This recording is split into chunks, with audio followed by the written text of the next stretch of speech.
बच्चों, मैं दीनदयाल शर्मा आज आपके मध्य एक नए बिंदु के साथ पुनः उपस्थित हूँ। आज हम कक्षा 10वीं पाठ्य पुस्तक स्पंदना के अंतर्गत 10वां पाठ सुभाषित रत्नानी। आज हम इस पाठ का श्लोक क्रमांक 8 का आज हम अध्ययन करेंगे। बच्चों, आज हम श्लोक क्रमांक 8 का हिंदी अनुवाद और सप्रसंग संस्कृत व्याख्या का अध्ययन करने वाले हैं। उसमें प्रसंग, संस्कृत व्याख्या एवं विशेष को किस प्रकार लिखना है वो आज हम इस वीडियो के माध्यम से समझेंगे तथा हम आपको इस वीडियो में यह भी बताएंगे कि किस प्रकार परीक्षा में हमारे श्रेष्ठ अंक अर्जित हो सकते हैं। इन सब की चर्चा आज हम इस वीडियो के अंतर्गत करने वाले हैं। तो बच्चों, अब हम श्लोक क्रमांक 8 की ओर चलते हैं, लेकिन आपको ध्यान रहे कि हमने इसी पाठ के पिछले जो 7 श्लोक हैं उनके वीडियो बना चुके हैं, उनका भी आप अध्ययन अवश्य करें। अब ध्यान दीजिए, हमारा श्लोक क्रमांक 8 है, विद्या विवादाय धनम मदाय शक्ति परेशान परिपीडनाय खलस्य साधो विपरीतेतरकम ज्ञानाय दानाय च रक्षणाय। कहने का तात्पर्य है कि विद्या विवादाय धर्म मदाय, विद्या विवादाय धनम मदाय शक्ति परेशान परिपीडनाय, शक्ति परेशान परिपीडनाय खलस्य साधो विपरीत एतेतम ज्ञानाय दानाय रक्षणाय, ज्ञानाय दानाय च रक्षणाय। आज हम इस श्लोक का अर्थ व भाव को स्पष्ट रूप से समझेंगे, क्योंकि जब तक हमारे हिंदी अनुवाद समझ में नहीं आएगा, उस श्लोक का भाव समझ में नहीं आएगा, तो आप निश्चित ही मान लीजिए कि आप संस्कृत व्याख्या नहीं कर सकते। संस्कृत व्याख्या को करने के लिए आपको उसका हिंदी अनुवाद और उस श्लोक का भाव याद होना आवश्यक जरूरी है। इसलिए प्रत्येक शब्दार्थ को देखिए और हिंदी अनुवाद को समझिए। विद्या का होता है बच्चों ज्ञान। विवादाय माने विवादाय माने विवाद के लिए, विवाद के लिए। तो विद्या विवाद के लिए धनम मदाय का होता है घमंड। क्या होता है बच्चों? घमंड। तो धन किसके लिए? घमंड के लिए। धन किसके लिए? घमंड के लिए। विद्या विवाद के लिए और धन घमंड के लिए। और शक्ति जो ताकत है, बल है, क्या है बच्चों? शक्ति, बल, ताकत, ये परेशान मानी दूसरों को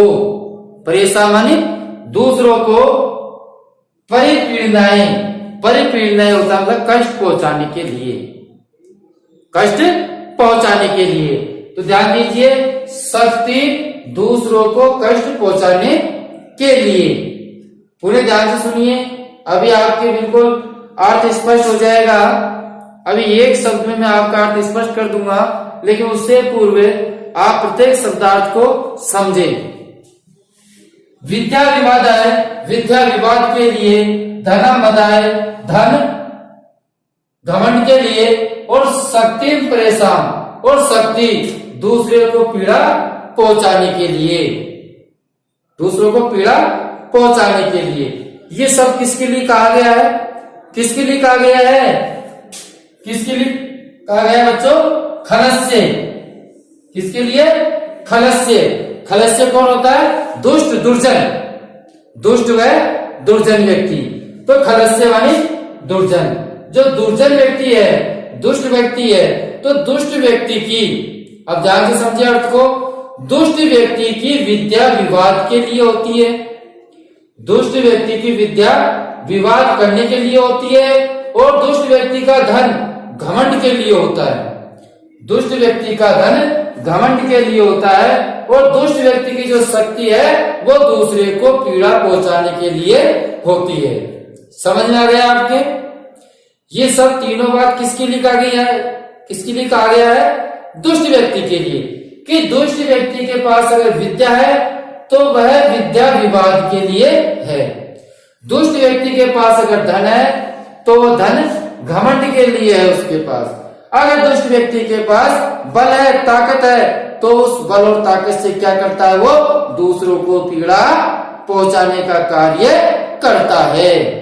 ठीक है, तो पुनः एक साथ सुन लीजिए पहली पंक्ति का अर्थ, दूसरी पंक्ति का अर्थ तुरंत आपके समझ में आ जाएगा अगर आपका पहली पंक्ति का अर्थ आपको समझ में आ गया तो।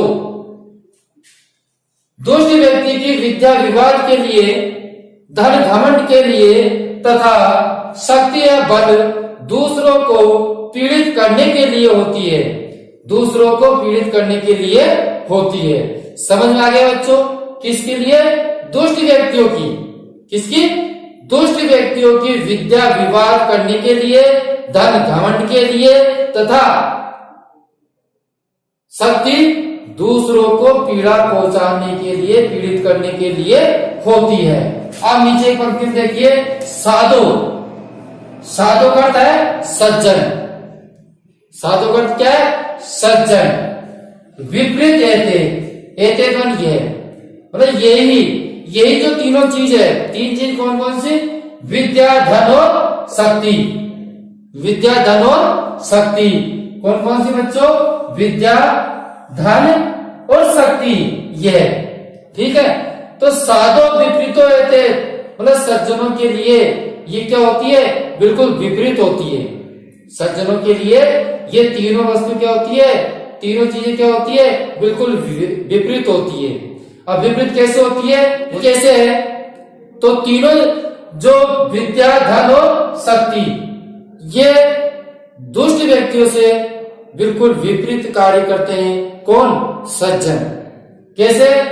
उनके लिए विद्या ज्ञान के लिए होती है। किनके लिए? सज्जनों के लिए। सज्जनों के लिए विद्या किसके लिए होती है? ज्ञान के लिए। किसके लिए होती है बच्चों? ज्ञान के लिए। क्या चीज? विद्या। सज्जनों के लिए विद्या ज्ञान के लिए होती है। और धन, सज्जनों के लिए धन किसके लिए होता है? दानाएं, दान के लिए। किसके लिए होता है? दान के लिए। किन के लिए? सज्जनों के लिए। सज्जन धन से क्या करते हैं? दान करते हैं। सज्जनों का धन क्या काम आता है बच्चों? दान के लिए काम आता है। और शक्ति, सज्जनों की शक्ति क्या काम आती है? रक्षणाएं, रक्षा के लिए। किस काम आती है? रक्षा के लिए। तो सज्जन विद्या के द्वारा ज्ञान प्रदान करता है और धन से दान देता है और शक्ति से दूसरों की रक्षा करता है। तो बच्चों, किंतु जो सज्जन की ये सब विपरीत होते हैं, किंतु सज्जन ये सब विपरीत होते हैं। जैसे कि सज्जन की विद्या ज्ञान के लिए है, सज्जन की विद्या ज्ञान के लिए है, धन दान के लिए, धन किसके लिए? दान के लिए, धन दान के लिए तथा शक्ति दूसरों की रक्षा करने के लिए होती है। तथा शक्ति दूसरों की रक्षा करने के लिए होती है। अब एक बार आप ध्यान से पूरे का अर्थ समझे, जिससे कि आपके समझ में आ जाए। दुष्ट व्यक्ति की विद्या विवाद के लिए, दुष्ट व्यक्ति की विद्या विवाद करने के लिए, धन घमंड के लिए तथा शक्ति दूसरों को पीड़ित करने के लिए होती है। किंतु सज्जन की ये सब विपरीत होते हैं। किंतु सज्जन के लिए ये सब क्या होते हैं? विपरीत होते हैं। इनसे बिल्कुल उल्टा होता है। सज्जन की विद्या ज्ञान के लिए होती है, सज्जन की विद्या ज्ञान के लिए होती है और धन दान के लिए होता है तथा जो शक्ति है वो शक्ति दूसरों की रक्षा करने के लिए होती है। तो बच्चों, इस श्लोक क्रमांक 8 में बताया गया है कि जो दुष्ट व्यक्ति है और सज्जन व्यक्ति है वह किस प्रकार विद्या, धन और शक्ति इनके आपस में किस प्रकार विपरीत होती है। विद्या, दुष्ट व्यक्ति विद्या से विवाद करते हैं, लेकिन सज्जन व्यक्ति विद्या से ज्ञान प्रदान करते हैं। और दुष्ट व्यक्ति धन से घमंड करते हैं, लेकिन सज्जन व्यक्ति धन के माध्यम से दान करते हैं। इसी प्रकार दुष्ट व्यक्ति के पास शक्ति होने पर वह दूसरे को कष्ट पहुंचाता है, लेकिन सज्जन व्यक्ति के पास अगर शक्ति है तो वह दूसरों की रक्षा के लिए अपनी शक्ति को लगाते हैं। तो यह आपका हुआ बच्चों हिंदी अनुवाद। अब हम चलते हैं इस श्लोक की सर्वप्रथम संस्कृत व्याख्या को समझते हैं। अब ध्यान दीजिए, मैंने आपको संस्कृत व्याख्या में पिछले वीडियो में बताया था कि सर्वप्रथम हम प्रसंग लिखते हैं और प्रसंग की एक पंक्ति के लिए मैंने आपसे बार बार कह रहा हूं कि ये पंक्ति आपको याद करनी है, जिससे कि आप सभी श्लोकों में उस पंक्ति को लिख सके और केवल जो प्रसंग है उसका केवल हम वो प्रसंग हर श्लोक में चेंज कर सके। ठीक है बच्चों, तो अब हम आपको प्रसंग बता रहे हैं, तो उससे पूर्व अगर आपको वीडियो हमारा अच्छा लग रहा है तो वीडियो को आप लाइक जरूर करें। अब देखिए प्रसंग में हम लिखते हैं प्रस्तुत श्लोक है। प्रस्तुत श्लोक जो हम अध्ययन कर रहे हैं वो वाला श्लोक। प्रस्तुत श्लोक अस्माकं पाठ्य पुस्तक से, प्रस्तुत श्लोक हमारी पाठ्य पुस्तक स्पंदनाया, किससे बच्चों? स्पंदनाया, पाठ्य पुस्तक स्पंदनाया सुभाषित रत्नानि इति शीर्षक पाठात्, इति शीर्षक पाठात् उद्धृते, इति शीर्षक पाठात् उद्धृते, इति शीर्षक पाठ से लिया गया है। तो सुन लीजिए, प्रस्तुत श्लोक हमारी पाठ्य पुस्तक स्पंदना सुभाषित रत्नानि शीर्षक पाठ से लिया गया है। इसका मैंने आपसे कहा कि आपको बिल्कुल याद करना है, जिससे कि हम प्रत्येक श्लोक में ये पंक्ति लिख सके। और ध्यान दीजिए कि हमको कौन सी चीज अलग से प्रत्येक श्लोक में लिखनी पड़ती है, तो वह है बच्चों कि हमारा इस श्लोक में क्या प्रसंग के संदर्भ में हम वार्तालाप करना चाहते हैं, किस प्रसंग के संदर्भ में हम बताना चाहते हैं, वो हमको लिखना है। अब हम किस प्रसंग के संदर्भ में इसमें चल रहे हैं वो हम लिखेंगे कि अस्मिन् श्लोके, इस श्लोक में दुर्जन सज्जनस्य, दुर्जन और सज्जन, विद्या धनस्य सत्यस्य उपयोगे कथम करोति इति वर्णितम्। इस श्लोक में दुर्जन व सज्जन विद्या का, धन का और शक्ति का उपयोग कैसे करते हैं इसका वर्णन किया गया है कि दुर्जन किस प्रकार करते हैं और सज्जन किस प्रकार करते हैं। तो इस श्लोक में ये बताया गया है। अब ध्यान दीजिए, आपका जो ये प्रसंग है, इस प्रसंग को आप इसके साथ में हिंदी अनुवाद के साथ में भी लिखना है, हिंदी अनुवाद के साथ में भी लिखना है। लेकिन आप उसमें हिंदी में लिखोगे तो हिंदी में कैसे लिखोगे कि प्रस्तुत श्लोक हमारी पाठ्य पुस्तक स्पंदना सुभाषित रत्नानि इति शीर्षक पाठ से लिया गया है। इस श्लोक में दुर्जन सज्जन, दुर्जन और सज्जन की विद्या, धन और शक्ति का उपयोग कैसे करते हैं इसका वर्णन किया गया है। ऐसा हमको हिंदी अनुवाद के साथ में प्रसंग में लिखना है अगर आपको श्रेष्ठ अंक लाने हैं तो। बच्चों, जो हमारा ये पाठ है ये नवीन संशोधित पाठ्यक्रम से लिया गया है, इसलिए आप इस पाठ को गहराई से और ध्यान से अध्ययन करें। अब हम अगला बिंदु चलते हैं संस्कृत व्याख्या।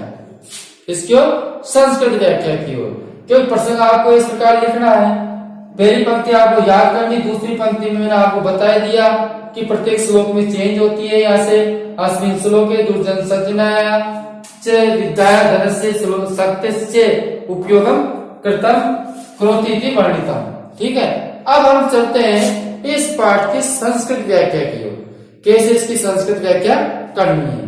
तो अगर आपको हिंदी अनुवाद याद है तो संस्कृत व्याख्या आसानी से कर सकते हैं।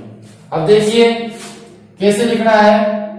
पहले संस्कृत व्याख्या के लिए सबसे पूर्व बात हमको वो व्याख्या करने से पहले उसका प्रस्तुतिकरण सही प्रकार से करना है, क्योंकि अगर हमने प्रस्तुतिकरण सही कर दिया तो निश्चित ही आपके अंक श्रेष्ठ आएंगे, ये मैं आपको गारंटी देता हूं।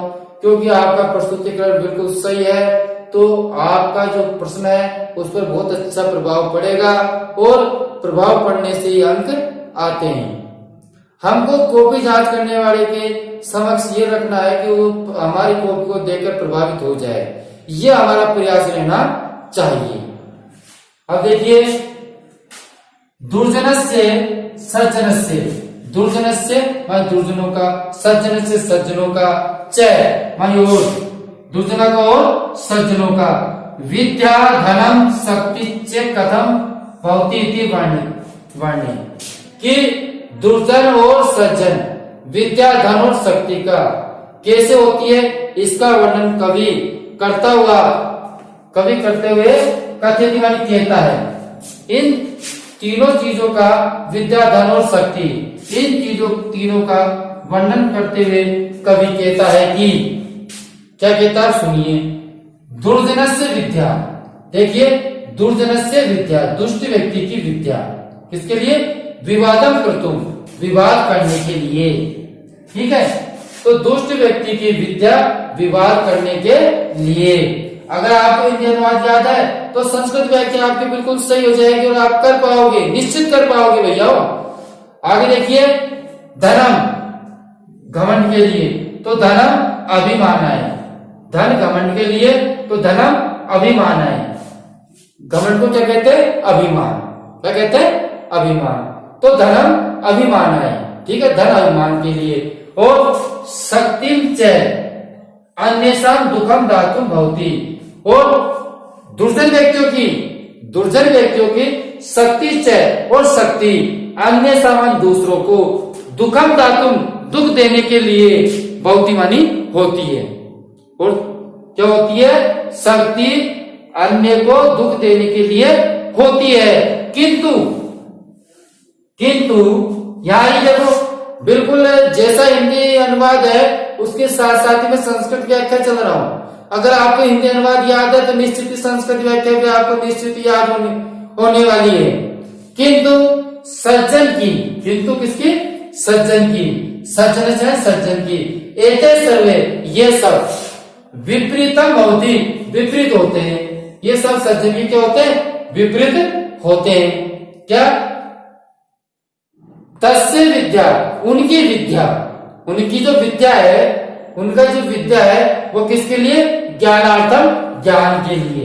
उनकी विद्या किसके लिए बच्चों, ज्ञानार्थम, ज्ञान के लिए, किसके लिए, ज्ञान के लिए।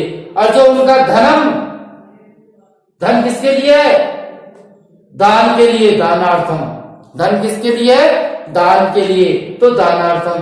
तथा उनकी शक्ति किसके लिए है, रक्षणार्थम भवति, रक्षा के लिए होती है।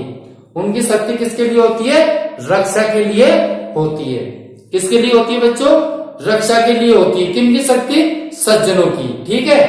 तो पुनः एक साथ आप संस्कृत व्याख्या को देख लीजिए कि दुर्जनस्य सज्जनस्य च विद्या धनम शक्ति से कथम भवति इति वर्ण्यं कवि कथयति यत् दुर्जनस्य विद्या विवादं कृतुं धनम अभिमानाय शक्तिश्च अन्येषां दुःखं दातुं भवति किन्तु सज्जनस्य एते सर्वे विपरीते भवति तस्य विद्या ज्ञानार्थं धनम दानार्थं और शक्तिश्च सर्वेषां रक्षणार्थं भवति। एक बार आप शाम पट पर जो लिखा हुआ है उसका स्क्रीनशॉट भी ले सकते हैं और अपनी उत्तर पुस्तिका में उतार लेवे, जिससे कि आपको संस्कृत व्याख्या अच्छी प्रकार से याद हो सके। अब देखिए हिंदी अनुवाद में क्या होता है, यहाँ प्रसंग के बाद संस्कृत व्याख्या आई है और हिंदी अनुवाद में प्रसंग के बाद हम लिखेंगे हिंदी अनुवाद। क्या लिखेंगे बच्चों, हिंदी अनुवाद। अब आपको यहाँ भी हिंदी अनुवाद याद हो गया, साथ में हमने संस्कृत व्याख्या में भी आपको हिंदी अनुवाद बता दिया, तो निश्चित ही आप इसका हिंदी अनुवाद नहीं भूल पाओगे। नहीं भूल पाओ तो निश्चित ही आप ओके लिख के बताइए। अब आगे लिखिए, आगे देखिए विशेष। अब विशेष में ध्यान दीजिए, हमने इसमें जो ज्ञान पढ़ा है, जो शिक्षा ली है, हमने कुछ इस श्लोक के माध्यम से प्रेरणा ली है, वो सब हमारे लिए विशेष ही है। हम किसी चीज से जो ज्ञान ग्रहण कर रहे हैं, ज्ञान प्राप्त कर रहे हैं, वो हमारे लिए विशेष होता है। तो हमको उसमें वही विशेष लिखना है। तो बच्चों, जब आपको प्रसंग याद है, संस्कृत व्याख्या है, हिंदी अनुवाद याद है, तो निश्चित रूप से आप विशेष भी अच्छी प्रकार से कर पाओगे, ये मैं आपको बताता हूं। अब देखिए विशेष में कैसे लिखते हैं कि लिखना क्या है, हमको लिखना वही है, लेकिन थोड़ा लिखने का जो तरीका है वो थोड़ा सा चेंज हो जाता है। शब्द वो ही रहेंगी, केवल एक जो भाषा शैली है उसमें ही परिवर्तन होता है। दुर्जने सज्जनयो, दुर्जन और सज्जनों के स्वभाव भिन्न भवति।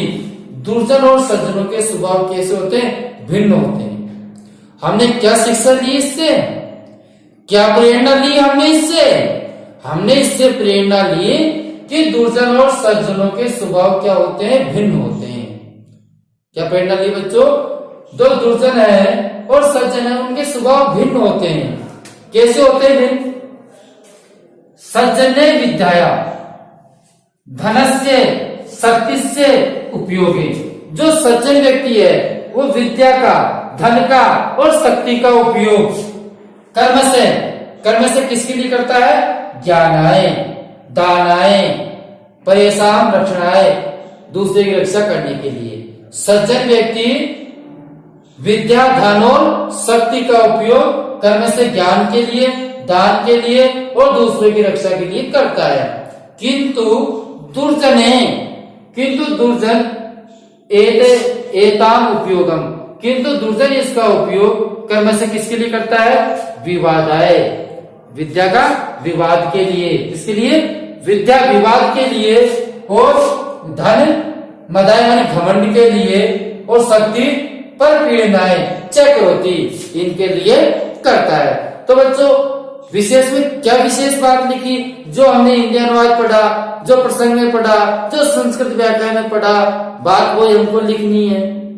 ठीक है, तो निश्चित ही आपको जब ये हिंदी अनुवाद याद हो जाएगा, प्रसंग याद हो जाएगा, संस्कृत व्याख्या याद हो जाएगी, तो आप विशेष भी अच्छी प्रकार से भली भांति कर सकेंगे। और आपको जो हिंदी अनुवाद है इसमें भी आपको विशेष लिखना है। ठीक है, अगर आपको हिंदी अनुवाद में श्रेष्ठ अंक लाने हैं तो श्रेष्ठ अंक की आप अगर इच्छा रखते हैं तो निश्चित ही आप हिंदी अनुवाद के साथ प्रसंग, हिंदी अनुवाद और विशेष अवश्य लिखें। क्यों?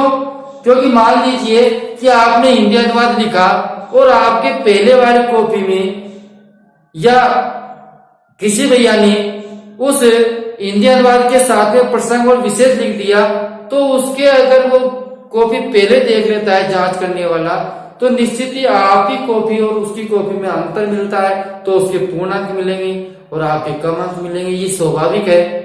इसलिए आप इस प्रकार की कमियां ना छोड़े। आपको हिंदी अनुवाद के साथ ही प्रसंग, हिंदी अनुवाद और विशेष लिखना ही है। अब देखिए विशेष में क्या लिखोगे? जो मैंने संस्कृत व्याख्या का जो विशेष बताया है उसको हिंदी में अर्थ करके वहां लिख दीजिए। क्या प्रॉब्लम है? जैसे कि दुर्जन और सज्जनों का स्वभाव भिन्न होता है। सज्जन विद्या, धन और शक्ति का उपयोग कर्म से ज्ञान के लिए, दान के लिए और दूसरों की रक्षा के लिए करता है, किंतु दुर्जन व्यक्ति कर्म से विद्या उनके लिए विवाद के लिए और धन घमंड के लिए और शक्ति दूसरों को पीड़ा पहुंचाने के लिए होती है। तो बच्चों, आज का जो हमारा बिंदु था वह बिंदु सुभाषित रत्नानी का श्लोक क्रमांक 8 का था। भली भांति रूप से आपको समझ में भी आ गया होगा। आपने शाम पर्स के से स्क्रीनशॉट भी ले लिया होगा। ठीक है, तो अगर आपको हमारा वीडियो अच्छा लगा है तो वीडियो को आप जरूर लाइक करें और अन्य भैयाओं को भी अधिक से अधिक शेयर करें, जिससे कि सभी भैया इन वीडियो का लाभ प्राप्त कर सके। जिन्होंने अभी तक चैनल को सब्सक्राइब नहीं कर रखा है तो वह YouTube चैनल को सब्सक्राइब कर ले, जिससे कि हमारे जो पिछले वह आने वाले वीडियो है वो तुरंत आपके पास पहुंच सके। ठीक है बच्चों, अब हम अगले वीडियो में फिर मिलते हैं। तब तक के लिए धन्यवाद।